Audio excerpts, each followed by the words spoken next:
दोस्तों नमस्कार, राम राम। मैं सुंदर सिंह बेनीवाल,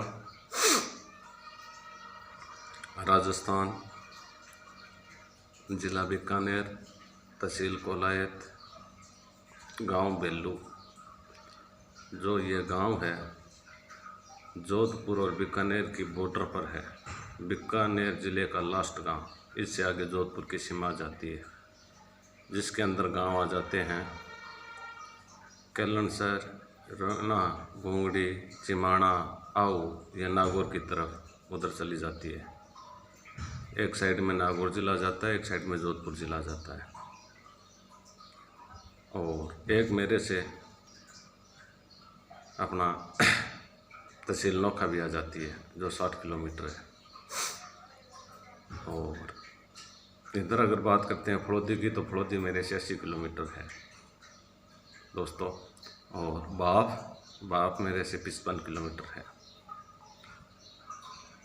एक बात आ जाती है दोस्तों, आज मैं एक छोटी सी बात करना चाहता हूँ आपके सामने कि मैं हरियाणा का रहने वाला हूँ। हरियाणा के अंदर फतेहाबाद ज़िले में सुलीखेड़ा गांव है मेरा। जाट बेनीवाल, पिताजी का नाम कृष्ण लाल, दादाश्री का नाम भागीरथ।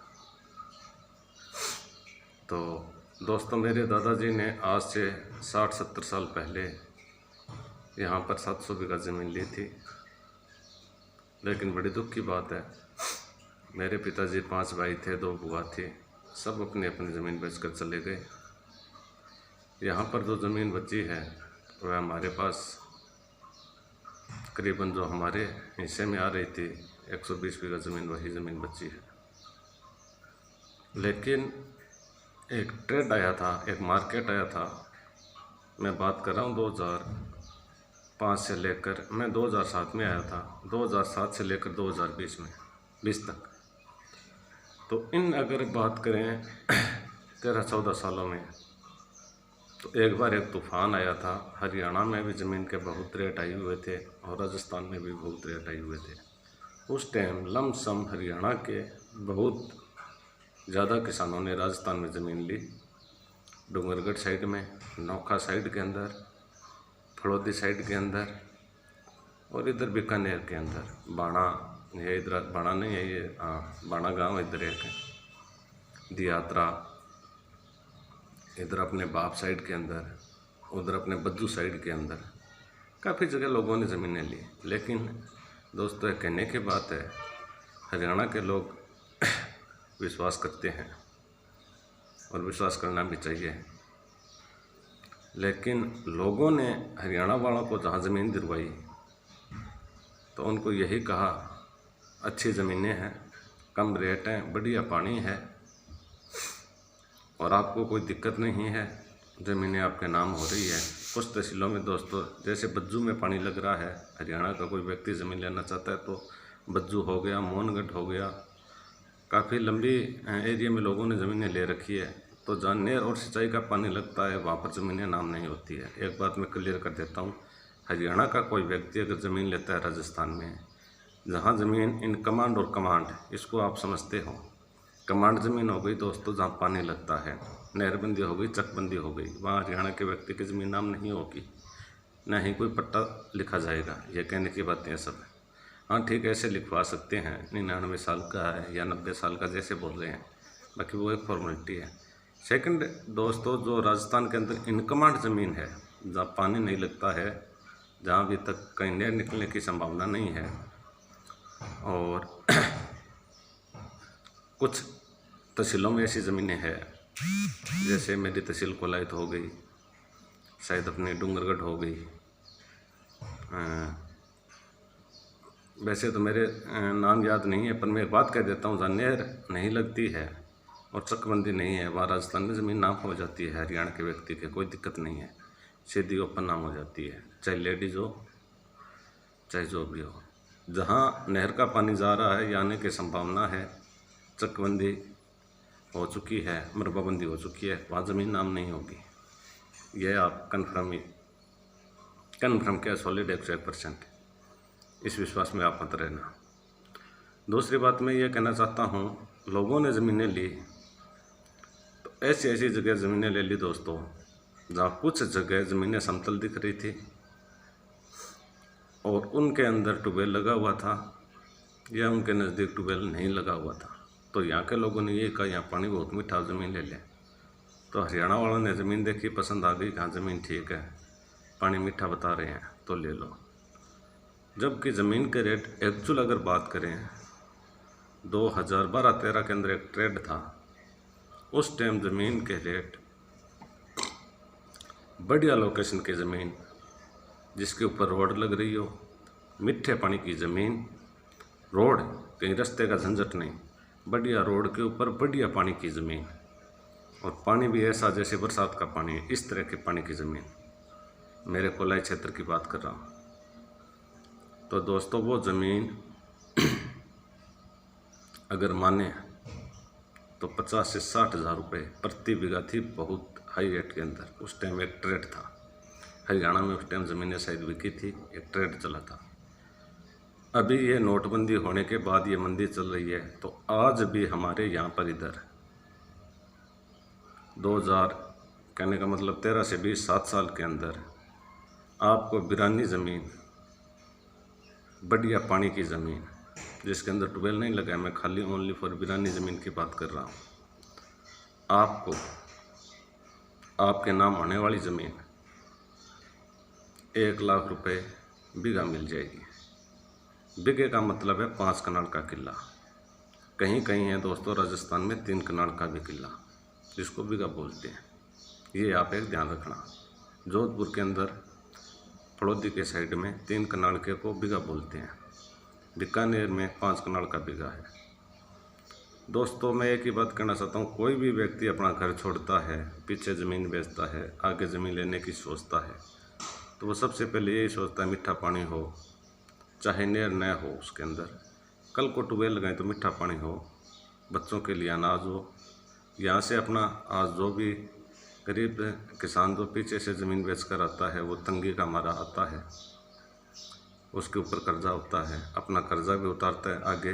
तो कहने का मतलब 5 किले ज़मीन बेच रहा है या 4 किले बेच रहा है या 2 किले बेच रहा है, तो वो ये जानता है कि यार चलो यहाँ अपने 20-30 लाख रुपए हो रहे हैं या 50 लाख रुपए हो रहे हैं, 10-20 लाख रुपए कर्जा ये दे देते हैं, बाकी 20-30-50 लाख की ज़मीन ले लेते हैं। ऐसे करके बहुत से लोगों ने अपने ऊपर से कर्जा उतारने के चक्कर में कर्जा भी उतारा और ज़मीनें भी ली, लेकिन वो लोग मीठे पानी की ज़मीन नहीं ले सके। वो गए जहाँ पर टिब्बे नहीं थे, एकदम उनको समतल दिखाई दी ज़मीन, लगा ज़मीन वास्ते में ज़मीन है। और कई जगह राजस्थान में ज़मीनें हैं भी बहुत अच्छी, बरसात होने पर अच्छा उसके अंदर अनाज होता है। यह बात नहीं है कि ज़मीन वो गलत है, लेकिन दोस्तों पीने का पानी नहीं है, खारा पानी है। अगर ट्यूबवेल खुदा लें तो सीधा नमक आएगा वहाँ, ऐसी ऐसी ज़मीनें हैं, सिर्फ वो बरसात पे डिपेंड करती है। लेकिन कुछ है तहसील है, जैसे कोलाई तहसील में आधी तहसील के अंदर खारा पानी है, आधी में मीठा है। जिस गांव में मैं बैठा हूँ ये बेलू गांव है, सर्च कर लेना आप गूगल पे, कोलाई तहसील का लास्ट गांव है BHELLU बेलू। तो दोस्तों यहाँ पर मेरे गांव के अंदर 2013 में 2 ट्यूबवेल थे और 2013 के बाद में आज मेरे गांव में कम से कम 500 ट्यूबवेल लग चुके हैं और दिन में एक दो ट्यूबवेल डेली मशीन खुदाई करके जाती है, इतने कनेक्शन हो गए। और मैंने भी 2013 के अंदर ट्यूबवेल लगाया था ज़मीन मोल लेकर। मैं मेरी भी स्थिति आपको बता देता हूँ, बहुत बढ़िया पानी निकला, 4 इंची पानी फुल प्रेशर का, 52 हॉर्स पावर की मोटर, और ट्यूबवेल की जो खुदाई की थी वो 730 फुट की थी, 10 इंची बोर, 10 इंची बोर से 10 इंची पाइप डाल के खुदाई की थी 730 फुट। उसके अंदर फिर हमने 3 इंची लोरिंग के पाइप डाले और 52 हॉर्स पावर की मोटर लगाई, 63 हॉर्स पावर का कनेक्शन था, 52 फुहारे चले, 4 इंच फुल पानी, 52 फुहारे आज भी चल रहे हैं मेरे खेत में, कभी भी आप आकर देख सकते हो। और हमारे गांव में मेरे नहीं, बहुत से व्यक्ति जिन्होंने ट्यूबवेल लगाए हैं आज चल रहे हैं। लेकिन इतने ट्यूबवेल लगने के बाद कुछ कमी ज़रूर आई है पानी की, मैं कहता हूँ दोस्तों। हाँ 2-4 फुहारों की कमी हुई है, जैसे 52 चल रहे थे आज वहाँ समथिंग ये मान लिया 48-49 52 की जगह 48 फुहारे चल रहे हैं, 4-5 फुहारों का फ़र्क पड़ा है। क्योंकि जिस एरिया के अंदर ट्यूबवेल से ट्यूबवेल लगने लग जाते हैं ना, तो पानी की थोड़ी थोड़ी कमज़ोरी होने लग जाती है। तो 7 साल में कोई ज़्यादा नहीं प्रभाव पड़े, और 700-800 फुट से पानी ले रहा है तो वो पानी कम से कम अपने को लग रहा है कि 20-30-40 साल पानी कहीं नहीं जाएगा। चाहे कितने भी ट्यूबवेल खोद लो, नदी नीचे नदी चल रही है मीठे पानी की, 700 फुट से पानी निकालते हैं तो पानी बहुत आता है।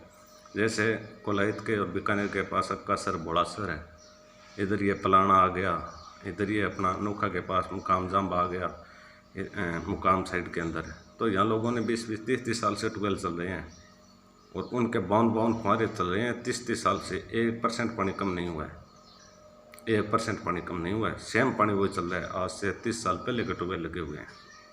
तो दोस्तों ये कंडीशन है, ऐसा पानी कोई ख़त्म होने वाला नहीं है, अच्छा पानी है, चल रहा है। लेकिन ये मैं ज़रूर कह रहा हूँ, पानी का स्तर धीरे धीरे नीचे ज़रूर जा रहा है। लोग ट्यूबवेल पे ट्यूबवेल लगाते हैं, फ़र्क पड़ता है दोस्तों, कोई ज़्यादा फर्क पड़ने वाली बात नहीं है। अभी तक मेरे को जहाँ तक यहाँ लग रहा है 30-40 साल तक कोई पानी का फ़र्क पड़ने वाली बात नहीं है।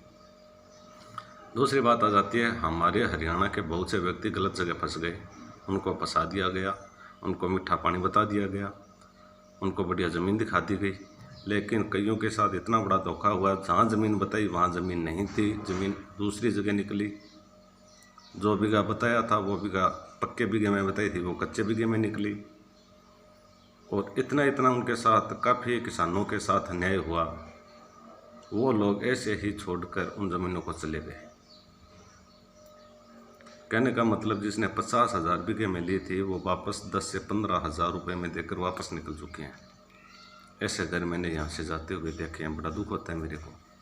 और मेरे आस पड़ोस के अंदर भी मैंने बहुत से, कहने का मतलब 40-50 किलोमीटर के साइड में, जहाँ मेरे को पता लगा, जब हरियाणा जाता हूँ मुलाकात हो जाती है, व्यक्ति कहाँ भी जाता है तो पता लग जाता है। यहाँ के लोग थोड़ा बताते हैं कि मैं राजस्थान में क्या आपके हरियाणा के लोग हैं, इधर इनका ट्यूबवेल लगा है, ये आए हुए हैं, तो व्यक्ति को जान पहचान होती है तो पता चलता है।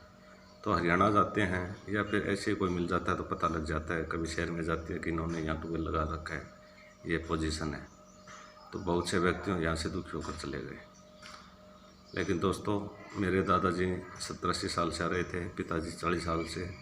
2007 में मैं आया, और मेरे भी यहाँ समझने में बहुत काफ़ी टाइम लगा। अभी जाके समझ में आई है पूरी प्रक्रिया कि कौन सी ज़मीन लेनी चाहिए, कहाँ लेनी चाहिए। व्यक्ति के पास अगर 3 चीज़ हो तो वो मार नहीं खाएगा, रोड पे खेत, लाइट और पानी। अगर 3 चीज़ होगी तो व्यक्ति अनाज लेके खा लेगा, भूखा नहीं मरेगा। तो दोस्तों, मैंने खेत लिया, रोड पे खेत है, लाइट अवेलेबल है, 6 घंटे गवर्नमेंट दे रही है, 8 घंटे भी आ जाती है, सिंगल फेज 24 घंटे रहती है, कोई दिक्कत नहीं है। जो मैंने मेरा मकान बनाया वह भी गांव में पूरी लोकेशन देख के बना दिया, कोई दिक्कत नहीं है। आदमी हमेशा लोकेशन पर ही ध्यान दे, ऐसी जगह जाकर नया फंसे जिसके में खेत का रास्ता न हो। पहले तो बता देते हैं यहाँ रास्ता है, लेकिन बाद में पता चलता है इस खेत का रास्ता नहीं है, और यहाँ के लोग निकलने नहीं देते हैं, मजबूरी में खेत देना पड़ता है। ऐसे 2-4 कांड हुए थे, वो मेरे पास आए थे, उन्होंने फिर वापस, एक ट्रेड था उस टाइम, खाली कागज़ पे आप ज़मीन बता दो और उसकी रजिस्ट्री हो, तहसील में हो रही थी, खाली कागज़ पे ज़मीन होनी चाहिए नाम। और विदेशों की पार्टियां आ रही थी बाहर की, जैसे राहुल गांधी, प्रियंका वाड्रा ने ज़मीनें खरीदी थी अपने बीकानेर से लेकर जैसलमेर हाईवे रोड तक। इस तरह से काफ़ी पार्टियाँ आई थी, बहुत ज़मीनें खरीदी, बहुत दलालों ने पैसे कमाए। एक ट्रेड था दोस्तों। तो उस ट्रेड में जिन लोगों ने समझदार थे, कहीं काले पानी में फंस गए, जिनका रास्ता नहीं लग रहा था, उन लोगों ने वापस ज़मीनें बेच दी। और 2-4 लोग मेरे को ऐसे मिले, मैंने उनको मीठे पानी की ज़मीन कम रेट के अंदर, जो वाजिब रेट चल रहे थे, उन वाजिब रेट के अंदर यहाँ ज़मीनें दिलवाई है। 2-4 हरियाणा के है यहाँ ज़मीनें ले रखी है, और ऐसी लोकेशन पर दोस्तों आज उनको ज़मीनें मैंने दिलवाई है। उन ज़मीन की कीमत आज 2 से 2.5 लाख रुपये बीघा है, और वो ज़मीन हमने ली थी 1,20,000 से 25,000 रुपये बीघा ऑन रोड। आज भी अगर वो बेचना चाहे 2 लाख से नीचे वो ज़मीन नहीं है, 2 से ऊपर है। बिरानी ज़मीन की बात कर रहा हूँ मैं। हमेशा आदमी को लोकेशन देखना चाहिए, रोड का, रास्ते का झंझट ना हो, एक मीठा पानी। उस एरिया में जाए, देखे कितने ट्यूबवेल लगे हैं, कहाँ पर लगे हैं, मीठे हैं या खारे हैं। कई जगह तो लोग ऐसे फंसा देते हैं, मीठे पानी का, बरसात का, एक खेत में कुंड बना होता है, उसमें टैंकर ला के डाल देते हैं, और कोई ग्राहक आता है ज़मीन देखने, जब कहते हैं जी लाइट नहीं है या हमारी मोटर ख़राब है, ये पानी पी के देख लो आप, इतना मीठा पानी है, और वह व्यक्ति पानी पीता है उस कुंड से, तो उसको पानी पीते ही उसको विश्वास हो जाता है इस ट्यूबवेल का इतना बढ़िया पानी। उसको ये पता नहीं है कि ये टैंकर बरसात से या मीठे पानी से भरकर इस कुंड में डाला गया और आपको चखा रहे हैं, आपके साथ बाद में क्या होगा। ऐसे ऐसे कांड हुए हैं, बहुत सी ठगी हुई है। लेकिन मैं ज़्यादा कमेंट नहीं करना चाहता। मैं राजस्थान के भाइयों को भी कहना चाहता हूँ, जैसे नौर भादा से हो गए, और ज़्यादातर मैं हरियाणा के विशेषकर मेरे भाइयों से कहना चाहता हूँ। और वैसे मैं मेरे मित्रों सभी से कहना चाहता हूँ, किसी के साथ कोई अगर ज़मीन कोई दे रहा है या कोई ले रहा है तो कोई ठगी न करें। वास्तविक जो रेट लग रहे हैं वो रेट लें, कोई दिक्कत नहीं है। दलाल यहाँ बहुत है, दलालों ने इतने पैसे कमाए हैं, अरबों खरबों रुपए कमा गए दोस्तों, ये मैंने आंखों के सामने देखा है। जो ज़मीन यहाँ 20 से 25 हज़ार रुपये की थी, वो लाख लाख रुपए के अंदर, जिस ज़मीन के 5 से 7 या 10 हज़ार रुपये थे, वो ज़मीन 50 हज़ार रुपये बिका। ऐसे ऐसे करके उन्होंने पैसे कमाए हैं। यह नहीं 1000-2000%, लाख के पीछे 2% रख लें, या सामने से लेने वाले से 2 और देने वाले से 2, लाख के पीछे 4000 रुपये। यहाँ परसेंट का काम नहीं है। यहाँ जब झाड़ू लगाते हैं तो पूरा ही लगाते हैं। कहने का मतलब जितना ज़मीन का रेट नहीं उससे ज़्यादा तो अपने घर में ले लेते हैं। तो किसान भाइयों, मेरा यही कहना है आपसे, आप जो भी चीज़ लें, कहीं भी लें, जाकर सबसे पहले आपको उस एरिए में जाके ये देखना चाहिए कि अपना यहाँ कोई व्यक्ति है क्या इस एरिए में, थोड़ा उनको कंफर्म करना चाहिए। अगर अपने साइड का आदमी नहीं है तो आंख मूंद कर इन लोगों पर थोड़ा विश्वास न करें। क्षेत्र की बात कर रहा हूँ मैं, जहाँ आप जा रहे हो वहाँ उन लोगों पर आंख मूंद कर अक्का ही विश्वास न करें, या जो व्यक्ति आपको ज़मीन दिलवा रहा है उस पर आप आंख मूंद के विश्वास न करें। उस एरिया में जाएं, उसकी लोकेशन देखें, उस खेत में जाएं, उस खेत में घूमें, उनके पड़ोसियों से पूछें कि ये खेत कैसे है, पटवारी से मिलें कि बताइए जी इस खेत का रास्ता लगता है या नहीं लगता है, कितने बीघा ज़मीन है, खसरे में है, कितने भाइयों के नाम है, कितने लड़कियों के नाम है, अकेले खसरे में है या इसके अंदर सम्मिलित खसरा है, रोड लग रही है या नहीं लग रही है। बहुत सी ज़मीनों के अंदर बहुत से कांड आपको मिल जाएंगे। बताते हैं कि मेरे नाम है, उसके अंदर नाम निकल जाते हैं 10-15, सटे आ जाती है कोर्ट के अंदर, फिर लटकते फिरते हैं। ऐसे झंझट में न पड़े, अच्छी तरह इंक्वायरी करें। अकेले व्यक्ति की ज़मीन नाम हो, ऑन द रोड हो, सबसे बड़ी बात, अगर रोड न हो उसका रास्ता हो सरकारी खेत का अंदर, कोई दिक्कत नहीं है अपने को फिर जाने में।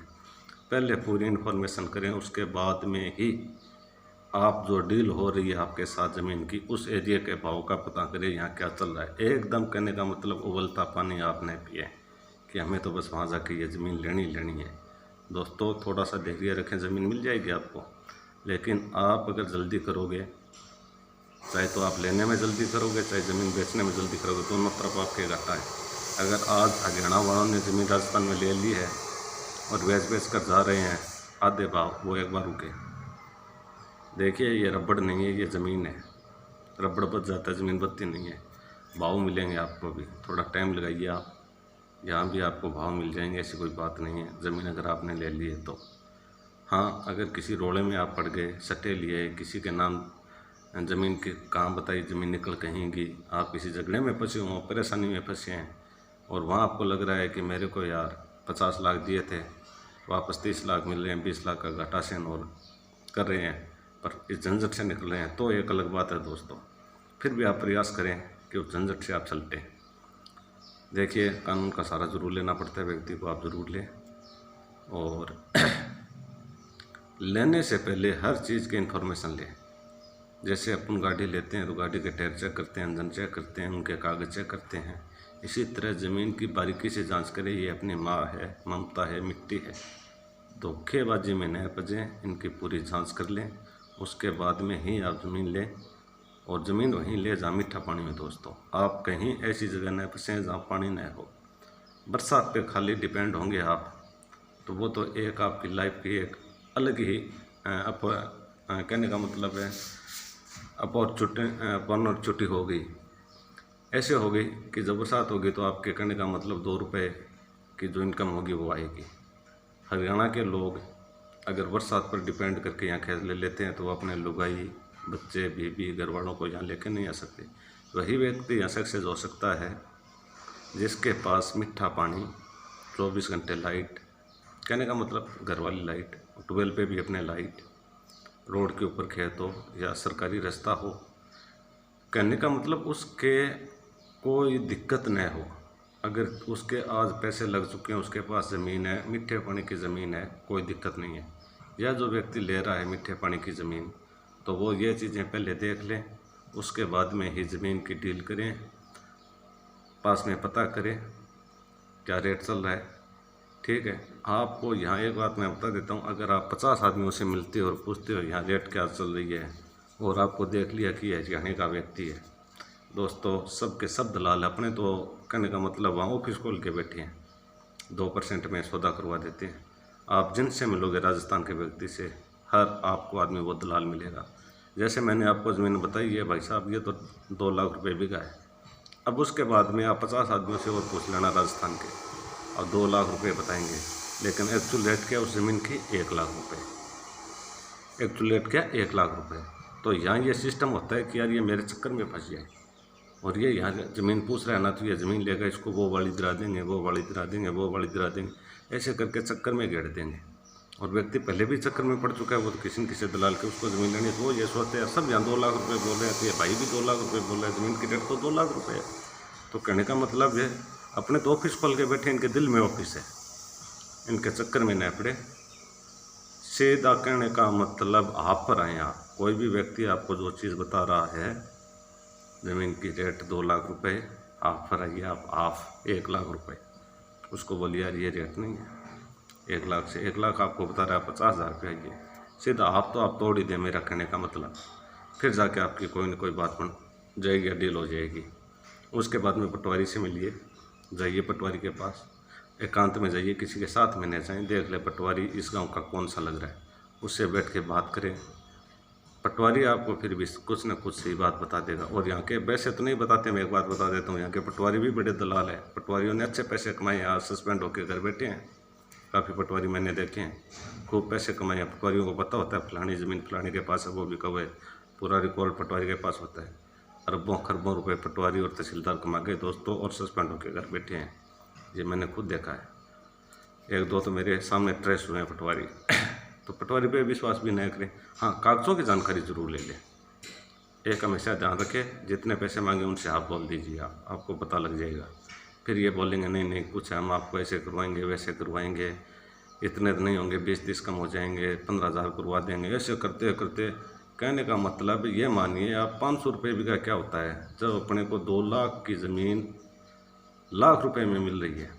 लास्ट में फिर अगर जब कोई भी बात नहीं बने तो ये देख लेंगे अपने को, अगर 500 रुपये बीघा के भी बन रहे हैं तो भी इनको दिलवा दो, 500 रुपये लास्ट ये अपने पॉकेट के अंदर डालने के लिए तैयार हो जाएंगे। और पहले कितने? 1 लाख रुपए, 1 लाख रुपए तोड़ते हुए 500 रुपये पर भी तैयार हो जाएंगे। लेकिन जब लाख रुपए टूटने के चक्कर होगा, इतनी माथा पच्ची होगी, आपके समझ में नहीं आएगा कि कितने पैसे तोड़ाएं। ये 2 लाख रुपए बोल रहे हैं, अपन 1 लाख रुपए बोल रहे हैं, कहाँ जाके सौदा बैठेगा। तो कई बार ऐसा सिस्टम हो जाता है। मेरी विनती है हरियाणा वालों से, विशेषकर जो भाई राजस्थान में ज़मीन ले रहा है, मेरा मोबाइल नंबर, मेरा व्हाट्सअप नंबर दे देता हूँ दोस्तों, 900 1384 775 775। एक बार फिर बोल देता हूँ, 900 13 84 775, 900 1384 775। सुंदर सिंह बेनीवाल, हरियाणा का रहने वाला हूँ। अभी मैं दोस्तों 14-15 साल से राजस्थान में रहता हूँ। हरियाणा में भी आता जाता हूँ, वहाँ भी मेरी ज़मीन है, घर है, परिवार है, सब कुछ है।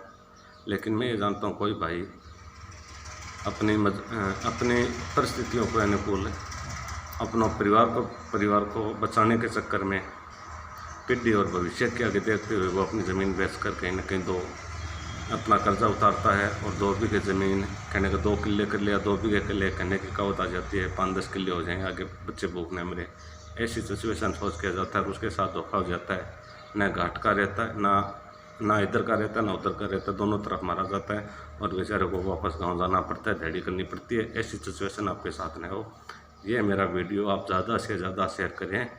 जो भी भाई मेरा ये वीडियो सुन रहा है, ज़्यादा से ज़्यादा शेयर करें। ज़्यादा से ज़्यादा शेयर करने में दोस्तों कुछ नहीं जाएगा, हो सकता है किसी किसान भाई का भला हो जाए। वह ठगा न जाए, वह मारा न जाए। मेरा तो यही कहना है, किसी की ज़िंदगी बर्बाद न हो। पैसे आपके हैं, लेना आपको है, करना आपको है। हाँ, मेरी जो हेल्प होगी, मैं आपका भाई आपकी हेल्प करने के लिए तैयार हूँ। आधी रात को मुझे आपसे कोई 1 रुपये का लोभ नहीं है। अगर मेरा डीजल भर रहा है गाड़ी में, आप बैठ रहे हो तो मैं आपसे मांग के ले लूँगा, भैया मेरे को डीजल वाले पैसे चाहिए, आप दे दो। आप दे दोगे, कोई दिक्कत नहीं है। लेकिन किसी के चक्कर में पड़ के, दलाल के चक्कर में पड़ के, सब दलाल हैं, इस दलाली में पड़ के अपना घर बर्बाद न करें, चक्कर में न फंसें। ज़रूर ज़मीन लें, परिवार को आगे बढ़ाएं, उन्नति करवाएं, कोई दिक्कत नहीं है दोस्तों। लेकिन इस बात का आप विशेष करके ध्यान रखना। तो मैं आपसे इतना ही कह रहा था। अगर इस वीडियो में मेरे से कोई गलती हुई है तो मैं आपसे क्षमा चाहता हूँ, माफ़ी चाहता हूँ। और मेरा भाइयों के साथ प्यार बना रहे। मैंने मोबाइल नंबर दे दिए हैं दोस्तों, आप बिना मतलब का तो इस पर फ़ोन न करें। बाकी आपको अगर काम हो, कोई जानकारी लेनी हो तो व्हाट्सएप पे आप मेरे से पूछ सकते हो, पूछ लेना। आपका भाई हमेशा आपका उत्तर देगा। आप उसमें जो अगर व्हाट्सएप डाले तो उसमें आप डिटेल लिख देना, किस काम के लिए आप मेरे से पूछ रहे हो, तो मैं आपको हो सकता है टाइम नहीं मिले तो जब भी मैं व्हाट्सएप देखूँगा आपको उत्तर ज़रूर दूँगा। मेरा इतना ही कहना है। अगर कोई गलती हो तो दोस्तों माफ़ करना। आपका छोटा भाई सुंदर सिंह बेनीवाल, पिताजी का नाम कृष्ण लाल बेनीवाल, मेरे दादाश्री का नाम भागीरथ बेनीवाल, गांव सोलीखेड़ा, तहसील और ज़िला फतेहाबाद, हरियाणा। अभी राजस्थान में रह रहा हूँ। यहाँ की तहसील कोलायत, ज़िला बीकानेर और जोधपुर सीमा की बॉर्डर पर। भगवान की दया से, आप भाइयों की दया से अच्छा चल रहा है। खुश हूँ, मस्त हूँ, कोई दिक्कत नहीं है। बहुत ठोकर खाई है, उसके बाद में मेरे को अक्ल आई है। मेरे साथ चिटिंग हुई है दोस्तों, बहुत बड़ी चिटिंग हुई है, कह नहीं सकता हूँ, पर ऊपर वाला देखता है। टाइम देखते उसने मेरे को भी ज्ञान आ गया और रब ने ठंडा हाथ रखा मेरे पे, तो मैं भी संभल गया। तो दोस्तों बस यही बात आपसे करनी थी, मैंने आपको कह दी। जय हिंद, जय भारत। आपका प्यार सदैव मेरे साथ बना रहे। दोस्तों एक रिक्वेस्ट है मेरी, ये मेरा जो वीडियो मैं बना के डाल रहा हूँ, इसको आप ज़्यादा से ज़्यादा दोस्तों तक शेयर ज़रूर करें, उन तक ज़रूर पहुँचाएँ। कोई भाई मार न खाए। हरियाणा के अंदर बहुत आज बड़े बड़े प्रोजेक्ट आ रहे हैं, कंपनी आ रही है, वहाँ काफ़ी ज़मीनें जाएंगी और लोग राजस्थान में आएंगे ज़मीन खरीदने के लिए, और किसी न किसी चक्कर में पड़ के घर बर्बाद कर लेंगे। तो दोस्तों इसीलिए मैं वीडियो बना के डाल रहा हूँ। जय हिंद, जय भारत, सत्यमेव जयते। राम राम दोस्तों।